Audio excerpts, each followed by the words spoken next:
Hello students, कैसे हैं आप सभी लोग। जय श्री राम, राधे राधे। मेरा नाम है दीपिका शुक्ला और आज से मैं आपकी स्टार्ट करने जा रही हूँ हिंदी और इंग्लिश की क्लासेस। अगर आप किसी भी बोर्ड एग्ज़ाम की प्रिपरेशन कर रहे हैं, चाहे वो आपका 10th हो या 12th हो, तो ये वीडियो आपके रिवीजन में बहुत हेल्प करेगी। उसके साथ ही अगर आप किसी कम्पिटिटिव एग्ज़ाम की तैयारी कर रहे हैं, तो उसके लिए भी आप हमारी वीडियो से जुड़ सकते हैं। और जैसा कि मैं एक विद्यालय में हाई स्कूल से इंटर तक इंग्लिश भी पढ़ाती हूँ, तो आपको हमारे चैनल पे हिंदी और इंग्लिश की ग्रामर की क्लासेस मिलेंगी डे बाय डे। तो उसके लिए आप लोगों से एक रिक्वेस्ट है कि आपको अगर हमारा चैनल पसंद आया तो उसे सब्सक्राइब करें, लाइक करें और एक कमेंट ज़रूर करें कि आपको हमारा वीडियो कैसा लगा और आप उसमें क्या सुधार चाहते हैं। तो इसके लिए आप कमेंट ज़रूर करें, वीडियो को शेयर करें। तो स्टूडेंट, चलिए ज़्यादा इधर उधर की बात ना करते हुए हम स्टार्ट कर रहे हैं अपना हिंदी ग्रामर का टॉपिक। जैसा कि और आज का जो हमारा टॉपिक है वो है अलंकार। अलंकार देखिए, जैसे आप किसी भी बोर्ड अगर एग्ज़ाम की तैयारी कर रहे हैं तो उसके लिए भी बहुत इंपॉर्टेंट है। अगर आप किसी कम्पिटिटिव एग्ज़ाम की तैयारी कर रहे हैं तो उसमें भी हिंदी अगर आती है तो उसमें ये टॉपिक ज़रूर ही आता है। तो चलिए हम स्टार्ट कर रहे हैं अपनी आज की क्लास। तो अलंकार को इंग्लिश में हम क्या कहते हैं? इंग्लिश में कहते हैं फिगर ऑफ स्पीच। तो अलंकार शब्द का अर्थ है आभूषण। जिस प्रकार स्त्री की शोभा आभूषण से होती है, उसी प्रकार जो काव्य होता है, काव्य की शोभा अलंकार से होती है। अर्थात जो किसी वस्त्र को अलंकृत करे वह अलंकार कहलाता है। अब अलंकार शब्द जो है वो दो शब्दों से मिलकर बना है। किससे? अलम प्लस कार। तो अलंकार जो हमारा शब्द है वो किन दो शब्दों से मिलकर बना है? अलंकार शब्द दो शब्दों से मिलकर बना है, अलम प्लस कार। तो जहाँ पर अलम का अर्थ होता है आभूषण, जबकि कार का अर्थ होता है करने वाला। यानी कि जहाँ पर काव्य में जिन शब्दों के कारण या जहाँ पर अर्थों के कारण जो चमत्कार या जो अलंकृत जो अलंकरण जो होता है उसका, तो उसे हम क्या कहते हैं? उसे ही अलंकार कहा जाता है। दूसरे शब्दों में अगर हम अलंकार की बात करें तो काव्य शरीरम अर्थात भाषा को शब्दार्थ से सुसज्जित तथा सुंदर बनाने वाले चमत्कारपूर्ण मनोरंजक ढंग को अलंकार कहते हैं। अब अगर हम जैसे आप वो अलंकार समझ चुके होंगे अलंकार क्या होता है, तो अब हम बात कर रहे हैं अलंकार के भेद। तो अलंकार के कितने भेद होते हैं वैसे आप लोगों को पता होगा। तो अलंकार के जो हैं वो अलंकार के भेदों की अगर हम बात करते हैं तो अलंकार को व्याकरण शास्त्रियों ने उनके गुणों के आधार पर तीन वर्गों या तीन भागों में वर्गीकृत किया है, जिसमें शब्दालंकार, अर्थालंकार और उभयालंकार। हम सभी हिंदी के सभी टॉपिक, सभी अलंकार के सभी प्रकारों को बहुत ही ध्यानपूर्वक पढ़ेंगे। तो जहाँ पर देखिए, यहाँ पर आपका जो टॉपिक दिया गया है अलंकार के प्रकार, तो यहाँ पर अलंकार के तीन प्रकार बताए गए हैं, शब्दालंकार, अर्थालंकार और उभयालंकार। तो जहाँ पर शब्दालंकार की अगर हम बात करते हैं तो शब्दालंकार में अलंकार के भेद होते हैं अनुप्रास अलंकार, यमक, श्लेष, पुनरुक्ति, विप्सा, वक्रोक्ति अलंकार। और जहाँ पे अगर हम अर्थालंकार की बात करेंगे तो उपमा अलंकार, रूपक अलंकार, उत्प्रेक्षा, मानवीकरण, विरोधाभास, संदेह, अतिशयोक्ति और इसके अलावा भ्रांतिमान। और अगर हम उभयालंकार की बात करें तो इसमें इसके दो भेद होते हैं, संश्रस्ति और संकर। लेकिन अगर आप बोर्ड एग्जाम की प्रिपरेशन कर रहे हैं तो उसमें आपके ये दो अलंकार बहुत महत्वपूर्ण है, जिसमें कि शब्दालंकार और अर्थालंकार। और उसमें भी अगर इन दोनों में भी बात करें तो जैसे आपका अनुप्रास अलंकार हो गया, यमक अलंकार हो गया, श्रेयस अलंकार हो गया, उपमा अलंकार है, रूपक है, उत्प्रेक्षा है, मानवीकरण है, अतिशयोक्ति अलंकार है। तो ये सब जो है मोस्ट इम्पॉर्टेंट है। और अब चलिए हम लोग इन सभी अलंकारों को बहुत ही विस्तार पूर्वक पढ़ेंगे। तो सबसे पहले हम समझ लेते हैं कि जो हमारा जो शब्दालंकार है वो क्या है। तो शब्दालंकार क्या होता है? जहाँ काव्य में शब्दालंकार क्या है? जहाँ काव्य में शब्दों के, जैसे शब्दा जो अलंकार है वो किससे बना है? शब्द से बना है। तो जहाँ पर काव्य में शब्दों के कारण चमत्कार उत्पन्न हो या आकर्षण उत्पन्न हो, या जिसकी वजह से हमारा जो काव्य होता है उसमें चमत्कार आता है, वो सुंदर प्रतीत होता है, सुंदर लगता है, तो उसे ही हम क्या कहते हैं? तो उसे हम शब्दालंकार कहते हैं। अब अगर शब्दालंकार के भी उपभेदों की हम बात करें तो शब्दालंकार के मुख्यतः 5 भेद होते हैं, जिसमें अनुप्रास अलंकार, यमक अलंकार, पुनरुक्ति अलंकार और आपका वीप्सा अलंकार और वक्रोक्ति अलंकार। तो चलिए अब हम इन सभी को एक-एक करके सभी को ध्यानपूर्वक पढ़ते हैं। तो जैसा कि हमारा पहला जो अलंकार है, वो कौन-सा है? अनुप्रास अलंकार, और ये सभी को पता होगा। हमें लगता है कि जितने भी स्टूडेंट्स हमारे देख रहे होंगे, सभी को ये पता होगा। तो अनुप्रास अलंकार क्या होता है? अनुप्रास जो शब्द है वो भी 2 शब्दों से मिलकर बना है। अनुप्रास शब्द किन 2 शब्दों से मिलकर बना है? अनुप्रास जो शब्द है वो हमारा अनुप्रस प्रास 2 शब्दों से मिलकर बना है, और जहाँ पर अनु का अर्थ होता है बार-बार। क्या अर्थ होता है अनु का? अनु का अर्थ होता है बार-बार, और और प्रास का अर्थ होता है वर्ण। अर्थात जब किसी व्यंजन वर्ण की या किसी, यहाँ पर एक चीज़ ध्यान दीजिएगा विद्यार्थियों, हम क्या बोल रहे हैं? वर्ण, शब्द नहीं। शब्द आपका क्या है? शब्द अलग है। वर्ण क्या होता है? वर्ण जो होती है भाषा की सबसे छोटी इकाई होती है, जैसे का है, चा है, ला है, आ है। तो ये सभी क्या है? ये सभी आपके वर्ण है।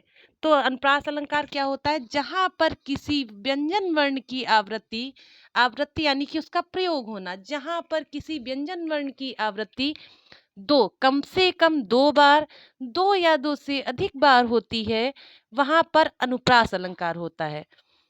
अब अगर इसके हम उदाहरण की बात करें तो जैसे कि चारु चंद्र की चंचल किरणें, चारु चंद्र की चंचल किरणें खेल रही थी जल थल में।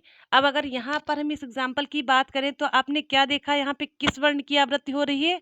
यहाँ पर जो है चा वर्ण की आवृत्ति हो रही है। किस वर्ण की? चा वर्ण की आवृत्ति हो रही है। अब जैसे आपने देखा कि यहाँ पर चारु चंद्र की चंचल किरणें खेल रही थी जल थल में। अब किस वर्ण की आवृत्ति हुई? यहाँ पर चा वर्ण की आवृत्ति हुई। ठीक, तो यहाँ पर चा वर्ण की आवृत्ति कौन सा अलंकार? अनुप्रास अलंकार।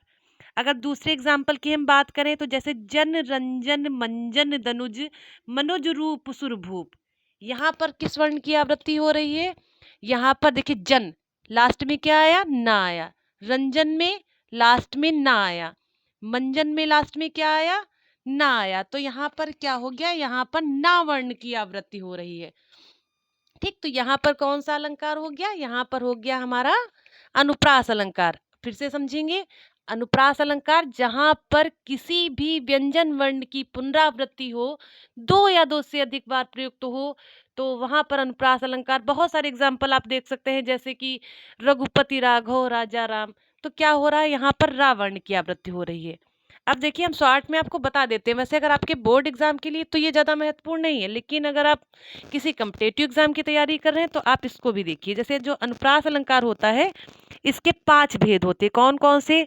छेकानुप्रास, वृत्त्यानुप्रास, लाटानुप्रास, और आपका अंत्यानुप्रास और श्रुत्यानुप्रास। तो चलिए अब इन सभी को भी हम एक एक करके पढ़ेंगे। अब जैसे अगर हम बात करें छेका अनुप्रास की, तो क्या होता है? जहां एक ही वर्ण की आवृत्ति एक ही बार हो, जहां कोई एक वर्ण है और उस एक वर्ण की आवृत्ति एक ही बार होती है, वहां पर छेका अनुप्रास होता है। जैसे कि प्रकृति का अनुराग अंचल हिल रहा है। अब यहाँ पर अगर हम बात करें तो देखिए पूरा जो आपका सेंटेंस है, जो आपका आपकी जो ये पंक्ति दी है, इसमें प्रावर्ण की आवृत्ति एक ही बार हुई है, और ये क्या है? ये आपका हो गया छे का अनुप्रास। अब हम अनुप्रास अलंकार के अगर दूसरे प्रकार की बात करें, दूसरे भेद की बात करें, तो दूसरा हमारा क्या होता है? प्रत्यानुप्रास। जहां एक वर्ण या व्यंजन समूह की आवृत्ति अनेक बार हो, वहां पर प्रत्यानुप्रास होता है। अब देखिए वहां पर क्या था? वहां पर था कि किसी व्यंजन वर्ण की आवृत्ति एक ही बार होती है। अब यहाँ पर क्या है? किसी व्यंजन वर्ण की आवृत्ति एक से अधिक बार हो सकती है। ठीक, अब यहाँ पर आप ये भी मान सकते हैं कि जैसे आपने अनुप्रास अलंकार में पढ़ा कि किसी व्यंजन वर्ण की आवृत्ति एक से अधिक बार होती है, उसी तरह से यहाँ पर भी किसी व्यंजन वर्ण की आवृत्ति एक से अधिक बार होगी। तो अब जैसे यहाँ पर अगर एग्जाम्पल की हम बात करें तो जैसे लिखा है इसमें, तरन तनुजा टट तमाल तरबर बहु छाए। अब ये जो एग्जाम्पल है, ये आप इसको अनुप्रास अलंकार में भी ले सकते हैं, और आप इसको जो है प्रत्यानुप्रास में भी ले सकते हैं। जैसे यहाँ पर क्या हुआ है? ता वर्ण की आवृत्ति एक से अधिक बार हुई, और अनुप्रास में भी क्या होता है? उसमें भी यही होता है कि जहां पर किसी वर्ण की आवृत्ति एक से अधिक बार होती है, वहां पर अनुप्रास अलंकार होता है। तो अब उम्मीद है कि आप लोग समझ गए होंगे। अब हम आते हैं अनुप्रास अलंकार के तीसरे भेद पर, जिसका नाम है श्रुत्यानुप्रास। अब श्रुत्यानुप्रास क्या होता है? देखिए, हम बहुत डिटेल में आपको नहीं बता रहे हैं, क्योंकि ये आपके बोर्ड के एग्जाम के अकॉर्डिंग बहुत इंपॉर्टेंट नहीं है। लेकिन जैसे अगर आपने वर्णमाला पढ़ा होगा, और अगर आपने वर्णमाला पढ़ा होगा तो उसमें होता है कंठ वर्ण, तालव्य वर्ण, ओष्ठ वर्ग, जो आपके जो अल्फाबेट जो होते हैं। तो उसमें अगर हम श्रुत्यानुप्रास की बात करें, तो जब कंठ वर्ग से लगाकर ओष्ठ वर्ग तक उच्चरित होने वाले वर्णों की आवृत्ति होती है, वहां श्रुत्यानुप्रास होता है। कहाँ से? कंठ वर्ग से लगाकर ओष्ठ, ओठ से बोले जाने वाले जो जो वर्णों का जो समूह है, जो वो जो वर्ग होता है, तो वहां से अगर किसी वर्ण की आवृत्ति होती है, यानी उसको दोहराया जाता है, तो वहां पे क्या होता है? वहां पर श्रुत्यानुप्रास होता है। जैसे इसमें उदाहरण की हम बात करें, तो अक्सर आया कपोत गौरैया संग उहलस। अब यहाँ पे क्या हो गया? जैसे अक्सर आया कपोत, इसमें कंठ वर्ग के शब्द हैं, इसमें जो ओष्ठ वर्ग तक के जो शब्द हैं, इनका जो रिपीटेशन हुआ है, तो इसे ही हम क्या बोलेंगे? श्रुत्यानुप्रास। अब हमारा अनुप्रास अलंकार का चौथा जो उदाहरण होता है, वो क्या होता है? अंत्यानुप्रास। अब देखिए, जो अंत्या जो अनुप्रास है, ये क्या होता है? अंत्या शब्द किससे बना है? अंत से। तो इसमें क्या होता है? जहां पद के अंत में, यानी कि जो आपका जो पंक्तियां हैं, उसके पद के अंत में एक ही वर्ण और एक ही शब्द की, एक ही वर्ण और एक ही स्वर की आवृत्ति होती है, तो वहां पर अंत्यानुप्रास होता है। यानी कि जो पंक्ति, जैसे कि आपने रामायण वगैरह पढ़ा होगा, तो उसमें जो चौपाई होती है, उसमें जो दोनों जो पद होते हैं, तो दोनों पद में, जिसको आप इंग्लिश में राइमिंग स्कीम बोल सकते हैं जिस प्रकार से, तो उसी प्रकार से जैसे तुकांत शब्द बोलते हैं, तो उसी प्रकार से दोनों पद, जो पद आपके होंगे, उसमें अंत में जब सिमिलर वर्ड, सिमिलर आपका वर्ण आए, तो उसे हम क्या बोलते हैं? उसे हम बोलते हैं अंत्यानुप्रास। तो देखिए, यहाँ पे हम उदाहरण की बात करते हैं। गुर पद मृदु मंजुल अंजन, नयन अमीद्रग दोष विमंजन। अब यहाँ पर अगर हम लास्ट शब्द की बात करते हैं, तो लास्ट में देखिए यहाँ पर क्या दिया है? यहाँ पर दिया है हमारा अंजन। क्या दिया है? अंजन। और अगर हम यहाँ पर बात करते हैं, तो यहाँ पर हमारा क्या लिखा है? यहाँ पर लिखा है विभंजन। तो अब देखिए, अंजन में ना, लास्ट में क्या आया? ना आया। विभंजन में लास्ट में क्या आया? ना आया। तो दोनों में जब एक ही शब्द की आवृत्ति हो रही है, तो यहाँ पर भी कौन सा अलंकार? अंत्यानुप्रास। अब देखिए, हम लास्ट अगर अनुप्रास के लास्ट अगर हम उदाहरण की लास्ट भेद की अगर हम बात करते हैं, तो लास्ट हमारा होता है लाटा अनुप्रास। और लाट का अर्थ अगर हम देखें, तो लाट का अर्थ होता है समूह। जब एक शब्द या वाक्य के खंड की आवृत्ति उसी अर्थ में हो, वहां लाटा अनुप्रास होता है। मतलब जिस अर्थ में उसको प्रयोग किया गया, उसी अर्थ में हो, तो वहां पे क्या होता है? लाटा अनुप्रास होता है। अब देखिए, ये जो एक उदाहरण हम आपको बताने जा रहे हैं, बहुत ही फेमस है। अब इसमें क्या है? पूत कपूत तो क्यों धन संचय, पूत कपूत तो क्यों धन संचय, पूत सपूत तो क्यों धन संचय।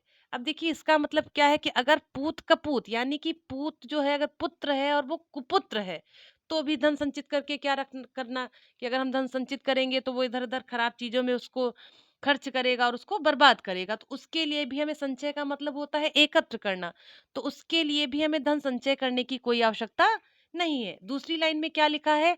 पूत सपूत तो क्यों धन संचय। और अगर पूत सुपुत्र है, अगर पुत्र आपका सुपुत्र है, तो भी आपको धन संचय की कोई आवश्यकता नहीं, क्योंकि वो अपने अनुसार, अपनी जरूरतों के अकॉर्डिंग, अपना उतनी मेहनत करके वो खुद ही उतना अर्निंग कर लेगा कि उसको आपके धन की आवश्यकता नहीं है। तो यहाँ पर आपका जो है, आपका जो अनुप्रास अलंकार है, वो कंप्लीट हो गया। अब अनुप्रास अलंकार में आपने क्या पढ़ा? जैसे आपने अभी तक क्या पढ़ा? अलंकार के कितने भेद? 3 भेद, शब्दालंकार, अर्थालंकार और उभयालंकार। अब हम अभी बात कर रहे हैं शब्दालंकार की।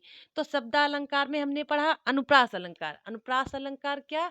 जहां पर किसी व्यंजन वर्ण की आवृत्ति दो या दो से अधिक बार होती है, वहां पर आपका अनुप्रास अलंकार होता है। उसके बाद अब अनुप्रास अलंकार में भी हमने क्या पढ़ा? अनुप्रास अलंकार में हमने 5 भेदों को पढ़ा, जिसमें कि छेका अनुप्रास, वृत्त्यानुप्रास, लाटा अनुप्रास, अंत्यानुप्रास और श्रुत्यानुप्रास। तो ये सभी हम पढ़ चुके हैं। अब चलिए हम आते हैं अपने दूसरे अलंकार पे। अब दूसरा अलंकार हमारा क्या है? यमक अलंकार। अब अगर हम यमक अलंकार की बात करते हैं, तो जिस रचना या कविता में एक ही शब्द की, यहाँ पर एक बात देखिएगा, आपने अनुप्रास अलंकार में क्या देखा, किसी वर्ण की आवृत्ति, और यमक अलंकार में क्या है, किसी शब्द की पुनरावृत्ति।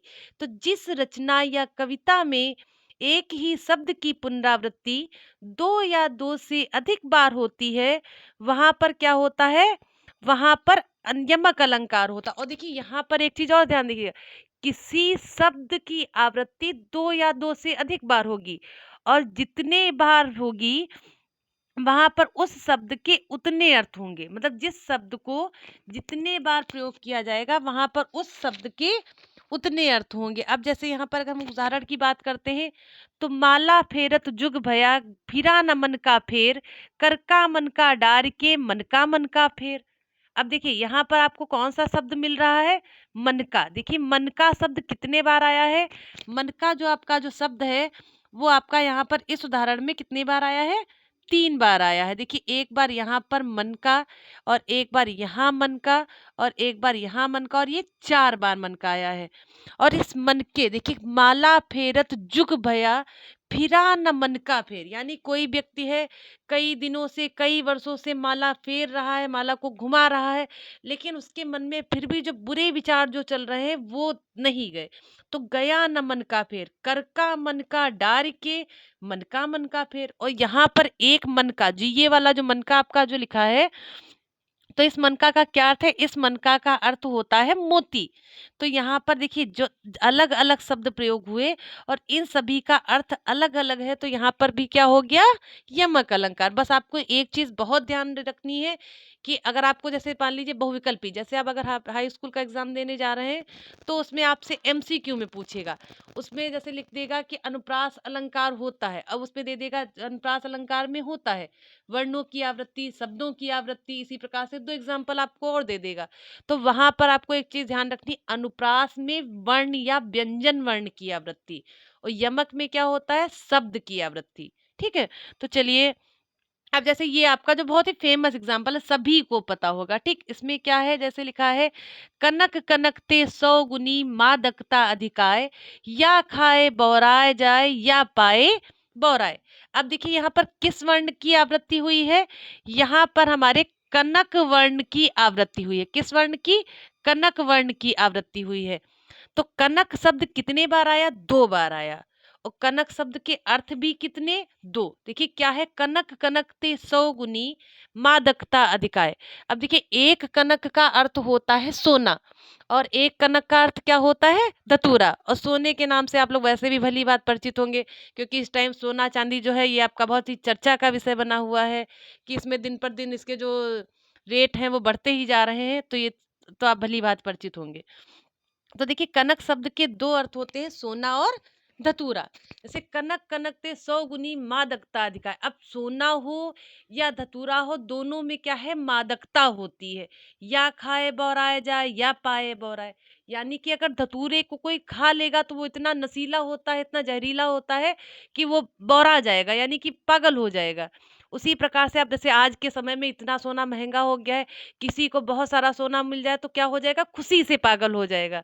तो उसे हम क्या बोलेंगे, तो वही मतलब कनक कनकते 100 गुनी, यानी धतूरा और सोना। और कनक शब्द 2 बार आया और इस एक शब्द के एक से अधिक अर्थ, तो यहाँ पर यमक अलंकार। तो चलिए अब आप ये भी समझ गए होंगे। अब हम बात करते हैं श्लेष अलंकार की। तो श्लेष अलंकार, अब देखिए श्लेष का अगर आपसे शाब्दिक अर्थ पूछ ले, तो श्लेष का शाब्दिक अर्थ होता है चिपका हुआ। अब यहाँ पर क्या होता है, अगर हम परिभाषा की बात करें, तो जहां कोई शब्द एक बार प्रयुक्त हो परंतु उस एक शब्द के एक से अधिक अर्थ हो, वहां श्लेष अलंकार होता है। जैसे कि मतलब कोई शब्द प्रयोग एक बार हुआ लेकिन उस एक शब्द के एक से अधिक अर्थ हो। अब यमक में क्या था, कोई एक शब्द एक से अधिक बार प्रयुक्त हुआ था, और जितने बार प्रयुक्त हुआ था तब उसके उतने अर्थ थे। और श्लेष में क्या होता है, कोई एक शब्द आया एक बार, जिसको आप अनेकार्थी शब्द भी कह सकते हैं। तो कोई एक शब्द आया एक बार लेकिन उस एक शब्द के अनेक अर्थ हैं, तो उसे हम क्या बोलेंगे, उसे हम बोलेंगे श्लेष अलंकार। अब जैसे एक हम उदाहरण की बात करते हैं, तो जैसे कि हमारा उदाहरण क्या दिया है, यहाँ पर उदाहरण हमारा देखिए दिया है, हाँ, देखिए 1 मिनट, ये उदाहरण जो हमारा दिया है, क्या दिया है कि चरण धरत चिंता करत, चरण धरत चिंता करत, चहु चितवत। 1 मिनट स्टूडेंट्स, सॉरी। देखिए, चरण धरत चिंता करत, चितवत चहु ओर, सुबरन को ढूढ़त फिरत, कवि व्यभिचारी चोर। अब देखिए यहाँ पर अगर हम एक शब्द की बात करें तो यहाँ पर एक आपका शब्द आया है सुबरन। क्या शब्द आया है? सुबरन। तो यहाँ पर अगर हम सुबरन की बात करें तो सुबरन का अर्थ क्या होता है? सुबरन शब्द के 3 अर्थ होते हैं। सुबरन शब्द के 3 अर्थ होते हैं। अब देखिए यहाँ पर क्या हुआ है, एक जो ये सुबरन शब्द है ये एक बार प्रयुक्त हुआ, और इस सुबरन शब्द के अगर हम अर्थों की बात करें तो देखिए क्या लिखा है, चरण धरत चिंता करत, चितवत चहु ओर। यानी चितवत चहु ओर, चारों ओर ढूंढता है। कौन? सुबरन को ढूंढत फिरत, कवि व्यभिचारी चोर। अब यहाँ पर सुबरन शब्द के 3 अर्थ है। जैसे देखिए कवि के लिए अगर हम बात करें तो कोई व्यक्ति अगर कवि है तो वो क्या ढूंढता? सु मीन्स होता है अच्छा, सुंदर। तो वो क्या ढूंढेगा? वो ढूंढेगा सुंदर शब्द। सुंदर शब्द चाहिए, क्योंकि शब्दों से ही वो अपनी रचना में चमत्कार ला पाएगा। तो अगर कवि के लिए बात की जाए तो सुबरन का अर्थ क्या होगा? सुंदर वर्ण। ठीक। अगर हम व्यभिचारी यानी कि अगर कोई दुराचारी व्यक्ति है तो वो क्या ढूंढेगा? अच्छा सुंदर रंग रूप, सुंदर स्त्री। तो उसके लिए क्या हो गया? सुंदर रंग रूप। अब अगर हम चोर की बात करें तो चोर के लिए सुवर्ण शब्द का अर्थ क्या होता है? सोना। तो वो क्या ढूंढेगा? चोर क्या ढूंढेगा? वो सुबरन यानी सोना ढूंढेगा। तो यहाँ पर सुबरन शब्द के 3 अर्थ हैं, सुंदर वर्ण, सुंदर स्त्री और सोना। उसी तरह से अगर हम यहाँ पर दूसरे उदाहरण की बात करें तो जैसे रहीमन पानी राखिए, बिन पानी सब सून, पानी गए न उबरे, मोती मानस चून। अब देखिए यहाँ पर एक शब्द आपका आया है मोती। यहाँ पर एक शब्द आपका क्या आया है? मोती। तो यहाँ पर अगर हम मोती शब्द की बात करें तो मोती शब्द के भी यहाँ पर 3 अर्थ है। देखिए मोती शब्द जो आपका है, एक यहाँ पर शब्द आया है मोती। तो यहाँ पर मोती शब्द के 3 अर्थ है। देखिए अगर हम मोती के संदर्भ पे में अगर हम बात करें तो मोती के संदर्भ का मतलब है चमक। ठीक। अगर मनुष्य के लिए हम मोती की बात करें तो उसके लिए क्या है? सम्मान ही बहुत बड़ी चीज है। ठीक। अगर हम आटे के लिए बात करें तो आटे के लिए क्या? जल की आवश्यकता होती है। तो उसके लिए यहाँ जल की बात की जा रही है। यानी रहीमन पानी राखिए, बिन पानी सब सून, पानी गए न उबरे, मोती मानुष चून। तो यहाँ पर अब मोती शब्द आया एक बार, और इस एक शब्द के एक से अधिक अर्थ है, इसीलिए यहाँ पर कौन सा अलंकार? श्लेष अलंकार। तो चलिए दोस्तों, आपका ये भी पूरा हो गया। अब देखिए शब्दालंकार में ये 3 आपके अगर बोर्ड परीक्षा देने जा रहे हैं, मैं फिर से कहूंगी, तो ये 3 आप जरूर पढ़ के जाइएगा। और आप बस अभी मैं लास्ट में आपको फिर से आपको एक रिवीजन कराऊंगी। अब देखिए मैं अभी बात करती हूँ वक्रोक्ति अलंकार की। तो देखिए वक्रोक्ति अलंकार क्या होता है? जहां प्रत्यक्ष अर्थ के अतिरिक्त भिन्न अर्थ हो वहां वक्रोक्ति अलंकार होता है। जहां प्रत्यक्ष अर्थ के अतिरिक्त भिन्न अर्थ हो वहां वक्रोक्त यानी सामने। प्रत्यक्ष, प्रत्यक्ष का मतलब क्या होता है? जो हमारे सामने है। तो जो हमें सामने दिख रहा है उसके अतिरिक्त कुछ अलग अर्थ की बात हो, वहां पे क्या होगा? वहां पे वक्रोक्ति अलंकार होगा। जैसे एक उदाहरण देखिए, एक कबूतर देख हाथ में पूछा कहाँ अपर है, एक कबूतर देख हाथ में पूछा कहाँ अपर है, उसने कहा अपर कैसा, वह उड़ गया सपर है। अब देखिए एक अपर का मतलब है, अपर का मतलब है कबूतर। तो एक कबूतर को हाथ में देखकर पूछा गया कि कबूतर कहाँ है? तो उसने देखा तो उसने पूछा कबूतर कहाँ। अब जो नूर जहां थी उन्होंने क्या उत्तर दिया? उन्होंने कहा, उसने कहा अपर कैसा। और एक अपर का यहाँ पर देखिए, अपर का मतलब सामने क्या दिख रहा? कबूतर। लेकिन अब भिन्न अर्थ क्या है? अपर का मतलब होता है बिना पर का। यानी उसने क्या कहा? उसने कहा अपर कैसा, वह उड़ गया सपर है। यानी वह तो कब का उड़ गया, वह कहाँ है? तो यहाँ पर क्या हुआ है? प्रत्यक्ष अर्थ के अतिरिक्त भिन्न अर्थ की बात की गई है, और इसीलिए यहाँ पर कौन सा अलंकार? वक्रोक्ति अलंकार। तो स्टूडेंट्स, अब जैसा कि हमारा जो अनुप्रास अलंकार का जो शब्दा अलंकार है वो टॉपिक हमारा कंप्लीट हो गया है, और अपनी आगे आने वाली वीडियो में मैं आपको दूंगी अर्था अलंकार। तो एक बार चलिए रिवीजन करते हैं। देखिए शब्द जो अलंकार शब्द है 2 शब्दों से मिलकर बना है, जिसमें कि अलम प्लस कार। अगर अलंकार के शाब्दिक अर्थ की बात करें तो क्या होता है, आभूषण या गहना, जिसे कि काव्य शरीरम कहा गया है, यानी कि काव्य जो है, काव्य का शरीर है अलंकार। अगर अलंकार के भेद की बात करें तो जैसा कि हमने क्या पढ़ा, 3 भेद होते हैं, शब्दालंकार, अर्थालंकार और उभयालंकार। अब यहाँ पे भी सभी 3 भेदों को हमने अलग अलग देखा। अनुप्रास अलंकार में क्या, वर्ण की आवृत्ति, ठीक, अनुप्रास में क्या, वर्ण की आवृत्ति। यमक अलंकार में हमने क्या पढ़ा, और अनुप्रास अलंकार आपने पढ़ा, अनुप्रास अलंकार में भी हमने क्या पढ़ा, अनुप्रास अलंकार में हमने 5 भेद पढ़े, जहां पे आपने क्या पढ़ा, छेकानुप्रास, वृत्त्यानुप्रास, और आपने क्या पढ़ा, लाटानुप्रास, अंत्यानुप्रास और श्रुत्यानुप्रास। छेकानुप्रास क्या होता है, जहां एक वर्ण एक ही बार आए। वृत्त्यानुप्रास क्या होता है, जहां एक वर्ण की आवृत्ति एक से अधिक बार हो। अब श्रुत्यानुप्रास क्या होता है, जिसमें कंठ से लेकर ओष्ठ तक के वर्ग के जो वर्ण होते हैं उनका प्रयोग हो। अब देखिए अंत्या शब्द अंत से बना है, जहां अंत के जो वर्ण है, यानी पद का जो अंतिम जो जो आपका जो पद दिया है उसका जो अंतिम जो शब्द है उसमें अगर समान वर्ण है तो वो क्या हो गया, अंत्यानुप्रास हो गया। अब अगर हम लाटानुप्रास की बात करें तो लाटानुप्रास क्या होता है, जहां पर एक शब्द या वाक्य खंड की आवृत्ति उसी अर्थ में हो, जिस अर्थ में बताया गया उसी अर्थ में हो, वहां पर लाटानुप्रास होता है। ठीक, यमक अलंकार में क्या होता है, यमक अलंकार में किसी एक शब्द की आवृत्ति एक से अधिक बार होती है और जितने बार वो प्रयुक्त होगा उसके उतने ही अर्थ होंगे। तो ये क्या हो गया, ये हो गया हमारा अनुप्रास अलंकार। इसके साथ ही आपने पढ़ा श्लेष अलंकार। और श्लेष अलंकार क्या होता है, श्लेष अलंकार जहां पर किसी एक शब्द के अनेक अर्थ चिपके हों, वहां पर क्या होता है, वहां पर होता है हमारा वहां पर हमारा होता है श्लेष अलंकार। उसके बाद आपने पढ़ा वक्रोक्ति अलंकार। तो वक्रोक्ति अलंकार क्या होता है, जहां पर प्रत्यक्ष अर्थ के अतिरिक्त भिन्न अर्थ हो, वहां पर वक्रोक्ति अलंकार होता है। तो हमारा ये शब्दालंकार का जो टॉपिक था वो कंप्लीट हो गया। देखिए वीडियो बहुत लंबी हो जाएगी अगर मैं आज ही आपको अलंकार पढ़ाती हूँ, तो क्योंकि आपके पास इस टाइम कम है, तो आप थोड़ा थोड़ा रिवीजन करते रहिए।